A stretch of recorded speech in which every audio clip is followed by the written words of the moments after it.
Siyam katawo ang napatay matapos marumpag ang stage sa isa ka election campaign rally sa Mexico.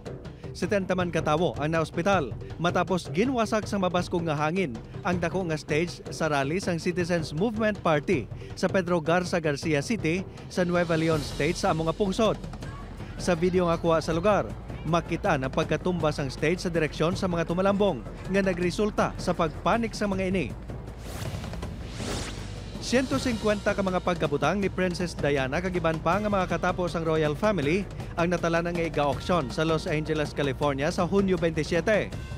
Ginatawag nga Princess Diana's Elegance and the Royal Collection, ini ang makabig pinakadakong nga auction magluwas sa isa ginpatigayon mismo sang anay Princess of Wales sang buhi pa ini sang 1997. Lakip sa mga iga-auction ang gown nga ginsoksok ni Princess Diana sa premiere sang Phantom of the Opera sang 1986 nga ginalauman magabili sang $200,000 to $400,000.